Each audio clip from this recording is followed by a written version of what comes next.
Okay तो chapter 16 monopolistic competition, ये economics का जो चैप्टर 16 है ये ग्रेगरी मैनक्यू से लिया गया है। क्योंकि ज़्यादातर स्टूडेंट मैनक्यू को ही फॉलो करते हैं, ज़्यादातर यूनिवर्सिटीज़ मैनक्यू के रेफरेंस को ही देती हैं। तो I have also taken references from Mankiw principles of micro economics. So let us start. There are two extreme kind of market जो हम ऑलरेडी पढ़ चुके हैं। एक तो परफेक्ट कंपटीशन, एक है मोनोपोली। परफेक्ट कंपटीशन में there were many firms, monopoly में one firm. Imperfect competition between extremes are oligopoly and monopolistic competition. ये दोनों जो मार्केट फॉर्म है ये रियल मार्केट फॉर्म है, जो इन दोनों, जो कि नॉट रियल, ज़्यादातर हमें नहीं दिखता है, ये दोनों फॉर्म हमें दिखता है। तो इन बिटवीन हमें दो मार्केट फॉर्म पढ़ने होंगे, which is oligopoly and monopolistic, and this video will refer to monopolistic competition, which is having many firm sell similar kind of product but not identical product. and oligopoly market में few seller होंगे, यहाँ भी आप similar और identical product बेचोगे, लेकिन monopolistic में there will be many firm. ठीक है। so what are the characteristics? there will be many sellers, there will be product differentiation, ठीक है, they will be not price taker, downward sloping demand curve होगा, free entry and exit होगा, zero economic profit in the long run. Examples of monopolistic competitions are apartments, books. Suppose आप book खरीदने गए हो and you आप microeconomics दे दीजिए, microeconomics की बुक दे दीजिए सेमेस्टर 1 या सो एंड सो, आप मुझे बुक्स दे दीजिए। Then they will give you so many books, so many publisher देंगे, डिफरेंट ऑथर्स देंगे, but they all have the same content which is micro economics. या so they have many seller but each book is different from the other. It might be cover page, it might be certain graphs, it might be certain examples, it might be certain things.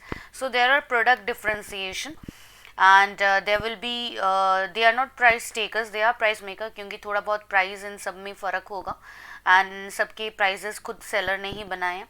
Downward sloping curve यहाँ भी होता है, क्योंकि आप price को raise या फिर decrease कर सकते हो depending upon the customer you have. So all this example थोड़ा सोच के देखना कि जब आप इनमें जाते हो यू हैव ऑलवेज ऑप्शंस, ठीक है। You need bottle water, you go and ask for water, they will give you certain नाम, सर्टन नेम, सर्टन ब्रांड्स, ठीक है। तो in monopolistic competition we have products which are similar but not same, identical almost, but their similarity varies and that variety brings product differentiation. So this product differentiation is the main subject matter content of monopolistic competition. आप यदि exam के point of view से video देख रहे हो तो आप इस पार्ट पे ज़्यादा फोकस करना, प्रोडक्ट डिफरेंशिएशन पे, कि कैसे एक सेलर अपना क्लोथिंग का ब्रांड बेचता है, कैसे फास्ट फूड अपने बेचते हैं, how do they differentiate his product from other product competitor, ठीक है। तो वो अपने प्रोडक्ट के बारे में अच्छी बुरी बातें बताता है ताकि आपको पता चल सके कि उसका प्रोडक्ट क्यों बेहतर है एंड सो ऑन। तो monopolistic as we see lies between perfect competition and monopoly. Number of sellers are many, free entry exit yes there are, long run economic profit यहाँ भी जीरो। तो this is the very important similarity, कभी कभी question इससे related बहुत आता है। Long run monopolistic का शॉर्ट रन से भी लॉन्ग रन का graph, long run economic profit, क्योंकि दोनों में ज़ीरो काइंड ऑफ प्रॉफिट है। प्रोडक्ट जो फर्म सेल करता है वो आइडेंटिकल सेम है लेकिन डिफरेंशिएटेड है। ये mineral water is different from the that mineral water, ठीक है, X mineral water and Y mineral water, इसका बॉटल से स्क्वायर है एंड इसका बॉटल से ऐसा है, ठीक है, दोनों में ही मिनरल वाटर है but they will give you certain kind of differentiation. So there are differentiated product. Monopoly में कोई क्लोज सब्स्टिट्यूट होता ही नहीं। Firm has market power, yes kind of market power है, प्राइस को हम ऊपर नीचे कर सकते हैं। डिमांड कर्व यहाँ डाउनवर्ड स्लोपिंग ही है जैसे कि आपने मोनोपोली में आपको मिला था। शॉर्ट रन इक्विलिब्रियम, देखो इक्विलिब्रियम का वर्ड जैसे ही आ जाए हर मार्केट फॉर्म में सेम है, हर मार्केट फॉर्म में सेम फॉर्म ऑफ इक्विलिब्रियम है which is M R equal to M C. तो ये क्वेश्चन आए तो बहुत इजी क्वेश्चन होता है, क्योंकि हर मार्केट का equilibrium condition marginal revenue equal to marginal cost ही होता है, whether you are in monopoly, monopolistic, perfect competition, कहीं भी आप रहो। ठीक है, तो डिमांड कर्व में प्राइस होगा and price will be more than average cost हुआ तो प्रॉफिट होगा, प्राइस लेस दैन कॉस्ट हुआ तो लॉस है, which is similar to kind of monopoly. Graph भी आपको, यदि मैं ग्राफ दे दूं तो आप एट अ ग्लांस आप डिफरेंस कर भी नहीं पाओगे what is the graph between monopolistic and monopoly. ठीक है, दोनों में ही ये AR है, ये MR है, जो कि आपने मोनोपोली में भी देखा था। This is MC, this is equilibrium. ठीक है, दिस इज द क्वांटिटी ही needs to sell and this is the price. Price is more than MC which is monopoly power में आपने पढ़ा था। ठीक है, तो दैट इज़ द डिफरेंस। कोई डिफरेंस नहीं है ग्राफ में, अपरेंटली कोई डिफरेंस आपको नहीं मिलेगा। सो शॉर्ट रन में the monopolistic competitive firm earns profit in the short run. कैसे पता चलता है? देखो, दिस इज इक्विलिब्रियम। ओके, जैसे आपने मोनोपोली में देखा था वैसे ही। So price into quantity is total revenue, so the bigger box is total revenue. Average cost into quantity is total cost. So this is length into breadth, total cost. Total cost is average cost into quantity. Total revenue is average revenue into quantity. दोनों का difference profit, TR minus TC is profit. So this is a bigger box, length into breadth. ये वाला बड़ा वाला जो box दिख रहा है आपको, दिस इज टोटल रेवेन्यू। छोटा वाला जो बॉक्स है दिस इज कॉस्ट। बड़े बॉक्स से आप छोटे बॉक्स को निकालो, this is the shaded part which is profit. So average cost आपको दिख रहा है कि एवरेज कॉस्ट जब आपका ज़्यादा हो, ठीक है, तो एवरेज कॉस्ट आपका कम हो रहा है प्राइस से। एवरेज कॉस्ट जब कम हो प्राइस से, this is average cost. Average cost आपका यहाँ है एंड प्राइस उससे ऊपर है, this is average cost, this is price. तो price is more than average cost, this is profit. तो this graph is profit. Short run में मोनोपोलिस्टिक कम्पिटिटिव फर्म को प्रॉफिट हो रहा है। लॉन्ग शॉर्ट रन में यदि लॉस हो तो एवरेज कॉस्ट आप देख रहे हो ऊपर है। ठीक है, this is price and this is average cost. तो प्राइस का पार्ट कम है, एवरेज कॉस्ट आपकी ज़्यादा है। Now the bigger box, average cost into quantity, average cost into quantity, the bigger box is now total cost and price into quantity, the smaller box is now revenue. तो now revenue is lesser than total cost. Why? Because price का जो part है वो कम है AC से, therefore this graph gives you loss.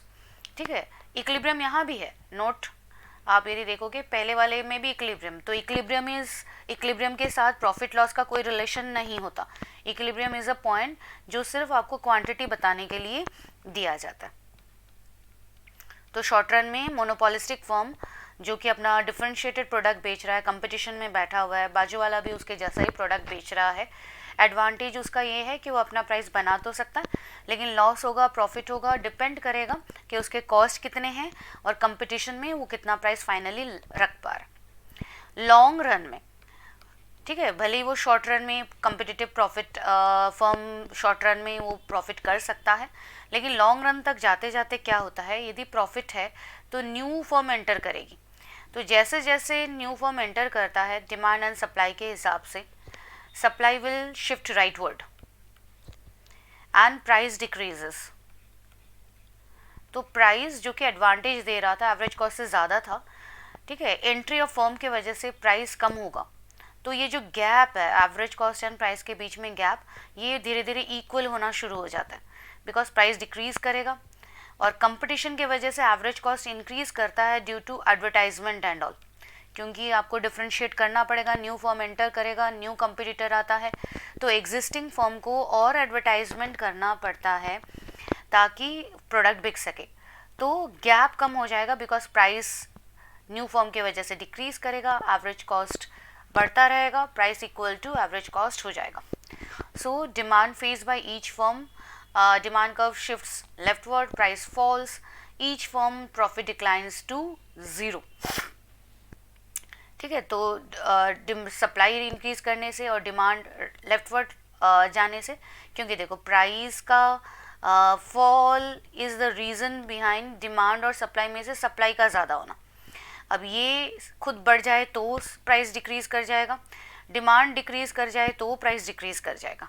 ठीक है, तो it is due to the difference. ठीक है, it is due to the difference between demand and supply, जिसके वजह से प्राइस डिक्रीज़ कर जाता है. तो मार्केट में क्या होता है, प्रोडक्ट क्योंकि अब नए कंपटीटर आ चुके हैं, नए फर्म आ चुके हैं, तो हर फर्म को अब कम बेचना पड़ेगा क्योंकि कंपटीशन है. तो उसके हिसाब से demand faced by each firm will decrease, supply will increase, gap between them diminishes, price decreases, average cost increases, and finally P equal to AC के तरफ हम जा रहे होते हैं. तो this is what long run situation is, which is zero profit situation. ठीक है, लेकिन यदि शॉर्ट रन में लॉस हुआ, सम फर्म एग्जिट कर जाएगा and naturally the remaining firm will enjoy higher demand and prices. ठीक है, तो it can happen, but long run तक जाते जाते ज़ीरो प्रॉफिट सिचुएशन आ जाएगा. तो this is zero profit situation. Entry exit occur करेगा, price equal to average cost. देखो P इक्वल टू AC हो गया है, तो नाउ प्राइस और एवरेज कॉस्ट इक्वल. तो ये जो बॉक्स हम देख रहे हैं प्राइस और क्वांटिटी का, ये रेवेन्यू का बॉक्स भी है and at the same time आपका कॉस्ट का बॉक्स भी है. ठीक है, मार्कअप है. ठीक है, मार्कअप इसलिए है क्योंकि आपका marginal cost is still lesser. P अभी भी MC से ऊपर है, तो मार्कअप तो है, काइंड ऑफ प्रॉफिट आप बोल सकते हो, बट वैसे प्रॉफिट नहीं है, नॉर्मल प्रॉफिट नहीं है. वाई? बिकॉज नाउ TR और TC सेम है. वाई TR और TC is same? Because P and AC are same. तो AC के साथ क्वांटिटी मल्टीप्लाई करो, इसके साथ क्वांटिटी मल्टीप्लाई करो, तो TR TC भी सेम है. तो it is zero profit situation. ठीक है, तो लॉन्ग रन में ज़ीरो प्रॉफिट सिचुएशन है. परफेक्ट कॉम्पिटिशन में ये हॉराइजॉन्टल हो रहा था demand, and this was AC and this was zero profit situation, क्योंकि वहाँ डिमांड कम हॉराइजॉन्टल था. यहाँ सिर्फ डिफरेंस ये है कि यहाँ डिमांड कर्व जो है वो आपका डाउनवर्ड है और कोई डिफरेंस नहीं है, सेम ग्राफ है, but average cost is equal to price. यहाँ सिर्फ डिमांड डाउनवर्ड दिखाई दे रहा है, तो ग्राफ आपको थोड़ा सा अलग दिखेगा, अदरवाइज कोई चेंज नहीं है. तो zero profit situation in long run. Monopoly में लॉन्ग रन में एक्सेस कैपेसिटी होता है, quantity is not minimum at. तो ये थोड़ा सा यदि हम एक्सप्लेन करें इस चीज़ को, परफेक्ट कंपटीशन में अब जब आप इक्विलिब्रियम बना रहे थे, this was the minimum point of average cost. This was the minimum point of average cost, और यहाँ आपका प्राइस क्वांटिटी, तो this was TR and this was TC as well, क्योंकि एवरेज कॉस्ट था, average cost into quantity total cost होता है. तो ये आपका हो जाता है TR/TC ज़ीरो प्रॉफिट सिचुएशन. लेकिन कहाँ हो रहा है? At the minimum point of average cost which is desirable. Cost minimum हो जाए which is very very desirable. ठीक है, लेकिन जब आप ये वाला ग्राफ देखोगे, ठीक है, जब आप ये वाला ग्राफ देखोगे तो आपको पता चलेगा कि मिनिमम पॉइंट तो कहीं और हो रहा है ना. मिनिमम पॉइंट तो कहीं और हो रहा है. कहाँ?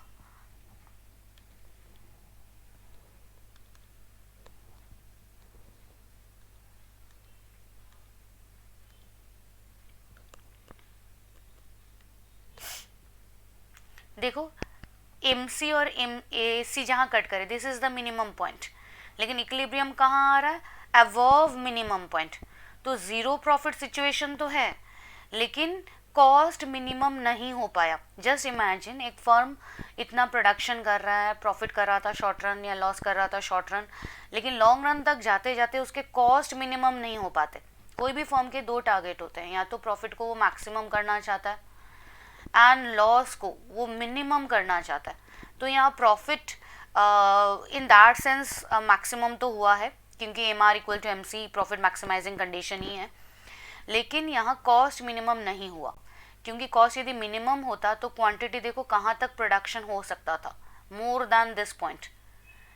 इकोनॉमी में और एक्स्ट्रा प्रोडक्शन हो सकता था. तो देयर वाज प्रोडक्शन इनपुट से ही होता है, तो इसका मतलब इकोनॉमी में रिसोर्सेज थे, input land labour capital organisation सारे इनपुट थे, but you did not use, you under utilise the system.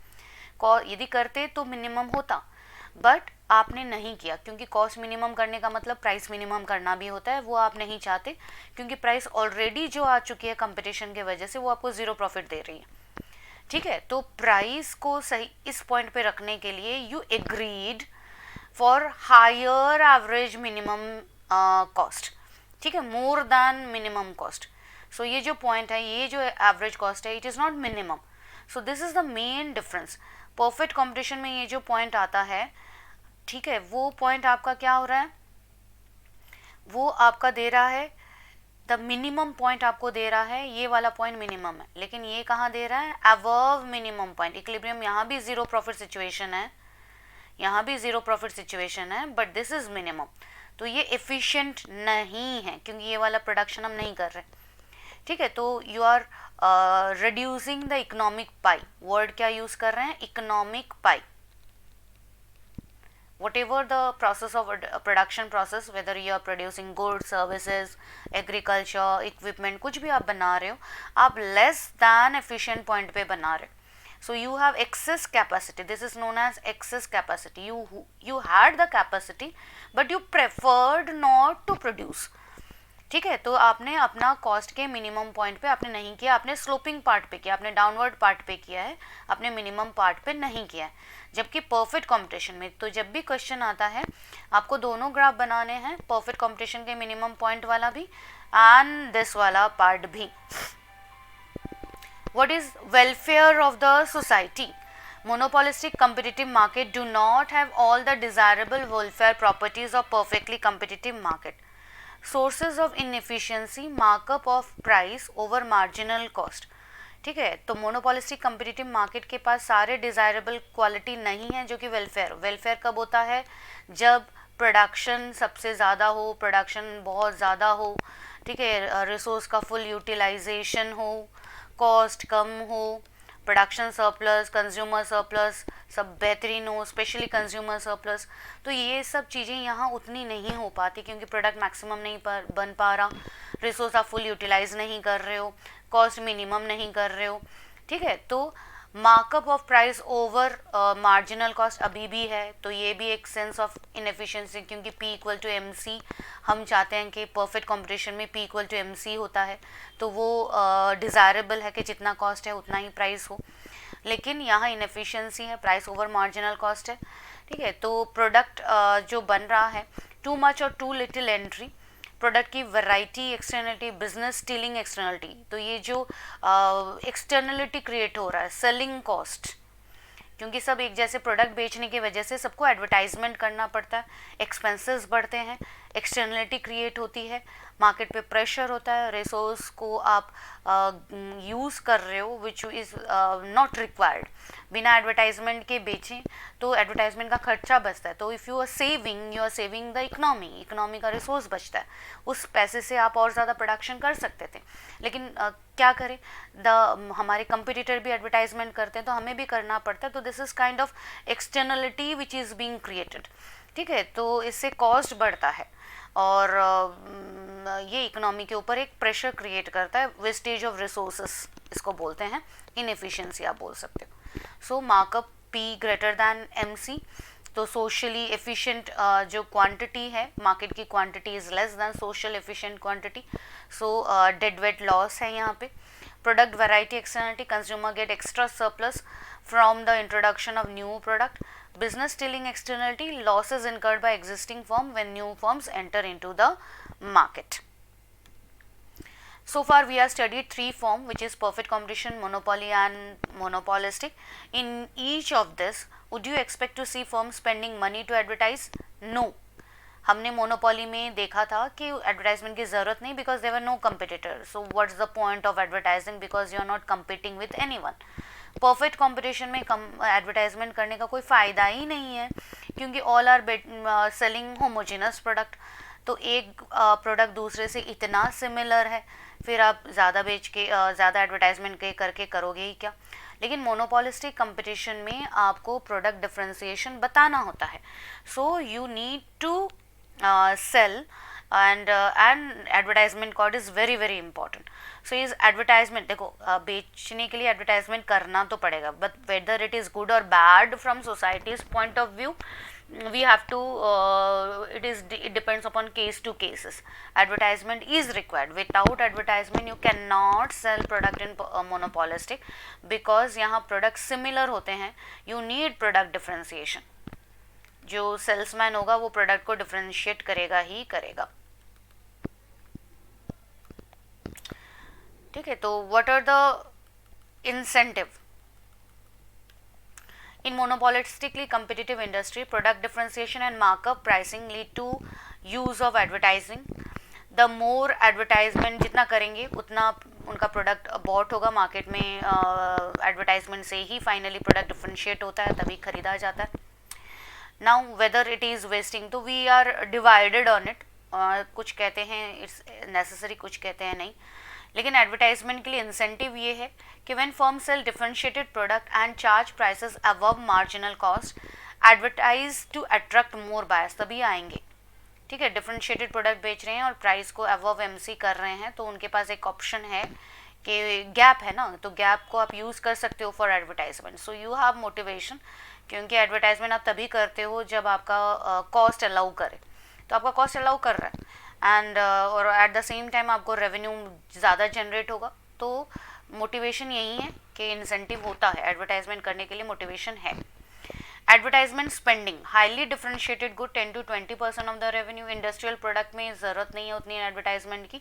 Homogeneous product में कोई एडवर्टाइजमेंट की ज़रूरत ही नहीं है. जो एडवर्टाइजमेंट के फेवर में बोल रहे हैं, इट गिव्स इंफॉर्मेशन. जो एडवर्टाइजमेंट करने से we can easily find our product, price differences को हम पता कर सकते हैं. Advertisement promotes competition and reduces market power. सब एडवर्टाइजमेंट देखते हो तो आपको अच्छे से पता है कि एडवर्टाइजमेंट में दिखाया क्या जाता है. प्रोडक्ट की क्वालिटीज़ बताई जाती है, प्रोडक्ट के बारे में इंफॉर्मेशन होता है जो आपको हेल्प करता है कि प्रोडक्ट कैसा है, क्या वैरायटी है, क्या डिफरेंस है, प्राइस कैसा है, क्वालिटी कैसी है, किसने बनाया, and so on so forth. तो that's the idea of differentiation कि कंज्यूमर को एक एडवांटेज मिल रहा है. Results of a prominent study says that eyeglasses were more expensive in states that prohibited advertising. Just remember, buy eyeglasses makers than in state that did not restrict such advertisement. तो जहाँ advertisement होगा वहाँ price competitive होगी, price stabilise होगी, price ज़्यादा नहीं होगा, क्योंकि एक दूसरे का प्राइस का पता चल जाता है. तो हम प्राइस के ऊपर जो पावर, जिसको हम मार्केट पावर, मोनोपोली पावर बोलते हैं, वो उतना नहीं हो पाएगा यदि आप करोगे एडवर्टाइजमेंट. तो एडवर्टाइजमेंट के फेवर में हम इतना तो बोल ही सकते हैं. लेकिन जो क्रिटिसिज्म है एडवर्टाइजमेंट का, firms advertise to manipulate. Advertisement के देखोगे नीचे ओवर एग्जैजरेशन होता है कि आपने बॉर्नविटा पिया तो आप क्लास में टॉप आ जाओगे, या आपका मसल अच्छा हो जाएगा, एंड सो ऑन. तो ओवर मतलब आप साइकोलॉजिकली खेल रहे हो. तो इट इज़ रादर इन्फॉर्मेशन नहीं है, ये ज़्यादा साइकोलॉजिकल है. इट क्रिएट्स अ डिज़ायर जो अदरवाइज एग्जिस्ट ही नहीं करता. तो एक काइंड ऑफ मैनिपुलेशन आप बोल सकते हो. कंपटीशन को एक तरीके से रेस्ट्रिक्ट करता है, इम्पीड करता है. Increase perception of product differentiation, make buyers less concerned with price difference, more concerned about brand. ठीक है, तो ये कंपटीशन को rather डिस्टर्ब करता है, क्योंकि प्राइस डिफरेंसेस से भी ज़्यादा हम ना कुछ और ही चीज़ें ध्यान देने लगते हैं. प्रोडक्ट के ओवरऑल, जिसको हम आर्टिफिशियल डिफरेंशिएशन बोलते हैं, उसके ऊपर ज़्यादा ध्यान लेने लगते हैं. ब्रांड ज़्यादा इंपॉर्टेंट हो जाता है. In many market brand name product को एग्जिस्ट विद जेनरिक वंस. तो spend more on advertising and charge higher price than generic substitute. क्योंकि ब्रांड वाले जो होते हैं इनकी एक फ़ैन फॉलोइंग होती है, इन्होंने एडवर्टाइजमेंट पे ज़्यादा स्पेंड किया है, ब्रांड नेम पे ज़्यादा फोकस करते हैं ये रादर दैन प्रोडक्ट की क्वालिटी एंड इंफॉर्मेशन. लेकिन इसका जो कंपिटिटर है जेनरिक, तो वो लोग जो सब्सिट्यूट होते हैं, लोकल सब्सिट्यूट वगैरह होते हैं, वो उससे हायर प्राइस चार्ज करते हैं. तो as with advertising there is disagreement about economies of brand names. ठीक है, तो ये दोनों तरफ से क्रिटिसिज्म है. So critics of brand names, products not differentiated, irrationality, consumers are willing to pay more for brand name. ये हम सब समझते हैं कि जो ब्रांड के अगेंस्ट बोलते हैं कि ब्रांड का एडवर्टाइजमेंट से, तो एडवर्टाइजमेंट जो करते हैं ब्रांड वाले, जो रेपुटेड ब्रांड होते हैं, इनका प्रोडक्ट का डिफ्रेंसिएशन ज़्यादा नहीं होता. ये दूसरे प्रोडक्ट के बारे में अपने प्रोडक्ट का डिफरेंस नहीं बताते, वो अपने प्रोडक्ट को प्रमोट करते हैं, ब्रांड नेम को ज़्यादा प्रमोट करते हैं, विच इज़ इरेशनल. कंज्यूमर्स फिर भी कंज्यूमर्स उसके लिए विलिंग टू पे मोर फॉर ब्रांडेड चीज़ें. नॉन ब्रांडेड के लिए आप उसमें कंपटीशन ज़्यादा है, प्राइस लोअर है. ठीक है, तो price of branded products are more than price of non branded product. ठीक है, तो लेकिन ये डिफरेंस को वो जस्टिफाई नहीं करते. वो अपने ब्रांड, वो सीधा बोलते हैं नहीं, एप्पल तो एप्पल ही है ना, आप कैसे उसको Xiaomi या कोई भी दूसरे ब्रांड के साथ कंपेयर कर सकते हो. वो ब्रांड के नेम को ही यूज़ करते हैं.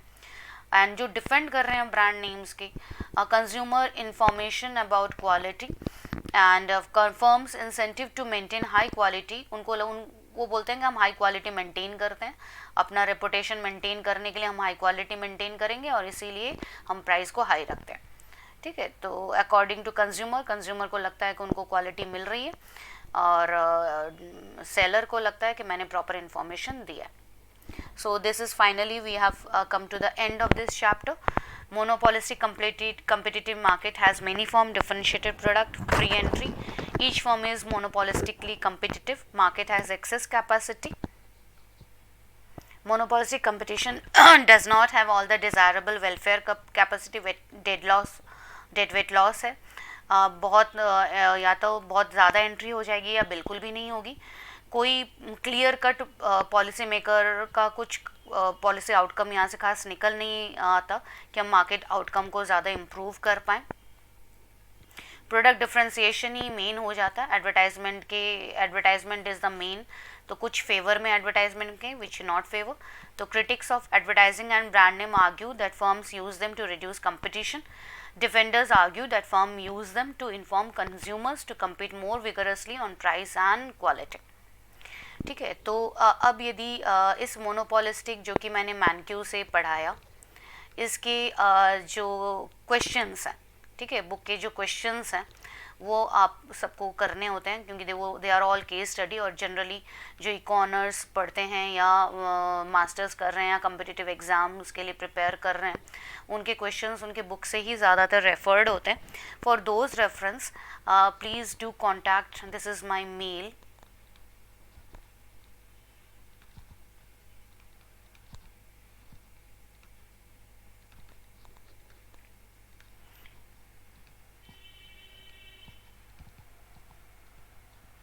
and this is my number. ठीक है, 9899789901. So finally, bye, take care.